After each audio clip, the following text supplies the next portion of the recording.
In 1988, Ford built a luxury car that could pull 0.85 Gs on a skid pad, numbers that embarrassed sports cars costing twice as much. It came from the same company that gave you the town car, the same brand your grandfather associated with velour seats and opera windows, and almost nobody talked about it.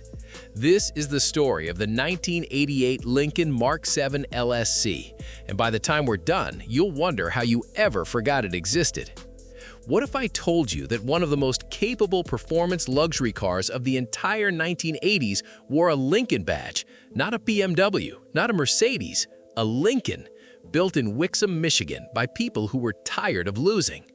Today, we're going inside the car that rewrote what Lincoln could be, a machine that blended European handling with American muscle, wrapped in one of the cleanest designs of the decade. We're talking about the engineering that made it happen, the cultural moment it was born into, why it vanished before its time, and why collectors are hunting it down right now. Buckle up, this one goes deep. To understand why the 1988 Lincoln Mark 7 LSC matters, you have to feel what 1988 America felt like. The hangover from the 1970s oil crisis hadn't fully lifted. Buyers were still skittish. Detroit had spent most of the late 70s and early 80s downsizing everything, shrinking engines, shedding weight, killing performance in the name of fuel economy. Muscle was almost a dirty word. But something else was happening. Japan was eating Detroit's lunch. BMW and Mercedes were stealing America's wealthiest buyers. And Ford's executives were watching their luxury division, Lincoln, drift toward irrelevance, producing soft, pillowy land yachts that impressed nobody under 60. The question inside Ford's boardrooms was sharp. Can Lincoln compete with Europe? Can it build something that actually drives? The answer was the Mark 7 LSC, and it came from a place of genuine ambition. Let's talk about what you saw first, because the Mark 7 LSC stopped traffic before you ever heard the engine. The body was a masterpiece of restraint. Where most American luxury cars of the era were still fighting the ghost of the chrome and fins era, the Mark 7 wore a silhouette so clean it looked like it had been carved from a single block. No unnecessary creases, no Baroque ornamentation, just a long, low, aerodynamic fastback shape with a drag coefficient of 0.38, genuinely impressive for a production American car in 1984 when it debuted, and still competitive in 1988. Designer Jack Telnack gets the credit, the same man behind the 1979 Mustang and the 1933 Thunderbird. He was pushing Ford toward European minimalism at a time when the rest of Detroit was still playing it safe. The result was a car that looked simultaneously aggressive and sophisticated, a two-door personal luxury coupe that meant business. And inside, the LSC trim wasn't the wallowing velvet cave you expected from Lincoln. It was driver-focused, leather sport seats with real bolstering, an instrument cluster you could actually read, a cabin that said this car is for someone who drives, not just someone who arrives. Now, here's where the story gets serious.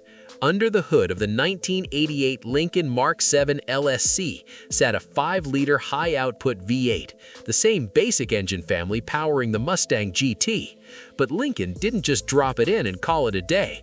This engine was tuned, breathed on, and paired with a platform that was engineered to use every one of its horses.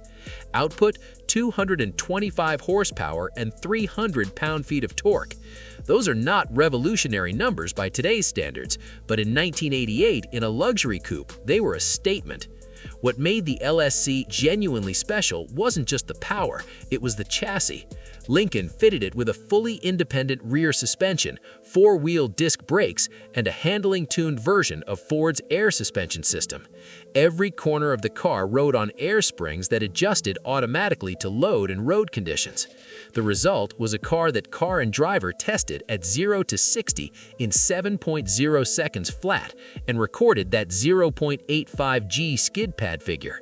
For reference, the BMW 635 CSI, the European benchmark of the era, pulled around 0.82 Gs. The Lincoln beat it. The Lincoln, with its American V8 and its Detroit badge, outhandled the Bavarian benchmark. Road and Track called it the best handling American car they'd tested. That quote lived in Lincoln showrooms for a reason. The late 1980s were a complicated time for American pride. We were in the middle of a fierce national conversation about whether Detroit could still compete. Japanese reliability had shaken consumer confidence. European performance had captured aspirational buyers. The American auto industry needed a win. The Mark 7 LSC wasn't a PR stunt, it was a genuine answer. Here was proof that Detroit's engineers, when given freedom and a real budget, could build something that stood shoulder to shoulder with the best in the world. It also arrived at a moment when the personal luxury coupe segment was alive and fighting. The Cadillac Eldorado was its natural American rival. Overseas, you had the BMW 6 Series and the Mercedes 560 SEC. The LSC competed across those comparisons and often came out on top on pure driver satisfaction. For the generation that had grown up on muscle cars, watched them get strangled by emissions regulations, and then suffered through a decade of bland eco-boxes, the LSC felt like vindication, like Detroit saying, "We remember who we are." So why didn't it become a legend in its own time? Here's the uncomfortable truth. Lincoln's marketing never knew what it had. The LSC was marketed to the same demographic buying town cars, older, conservative buyers who wanted comfort and prestige. The performance story was whispered, not shouted. While Mustang GT buyers were seeing aggressive TV spots, the LSC was sitting in dealerships next to funeral home cars, being sold by salespeople who led with the leather and the wood trim. Younger buyers, the ones who would have connected with the performance, didn't even know the LSC existed at that price point. And the buyers Lincoln was targeting didn't particularly care about skid pad numbers. It was a genuine marketing failure, a fast car sold slowly to the wrong audience in the wrong way. Production was always limited. Across the Mark 7's entire run from 1984 to 1992, total numbers were modest. The LSC trim specifically never moved in massive volumes. And by the late 1980s, Ford was already planning the transition to a new generation of vehicles. By 1992, the Mark 7 was gone. Ford killed the entire nameplate, and Lincoln shifted its focus toward the Continental and eventually the Navigator, a full pivot towards the SUV market that would define the 1990s. The discontinuation wasn't one dramatic moment, it was a slow fade. Changing market priorities, the rise of truck-based luxury, and Ford's internal restructuring all conspired against the two-door personal luxury segment. The cars that replaced the Mark 7 never quite captured that driver-focused character. A generation of drivers moved on, and the LSC was quietly forgotten. Here's where the story gets interesting again. Right now, clean examples of the 1988 Lincoln Mark 7 LSC are climbing in value. Serious collectors, people who know their history, are hunting specifically for low-mileage, one-owner cars with documented service records. Well-preserved examples in good condition are trading in the $10,000 to $20,000 range, with exceptional survivors pushing higher at specialty auctions. The reasons are straightforward. Numbers were never high. Survival rates for properly maintained LSCs are low. Most were driven hard or neglected, and the car's reputation among those who know it is stellar.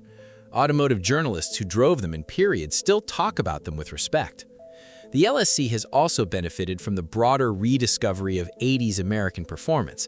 As the muscle car market gets increasingly expensive and the Fox body Mustang prices rise, buyers looking for an attainable, unique, high-performing American classic from that era are landing on the Mark 7 LSC and realizing exactly what they found.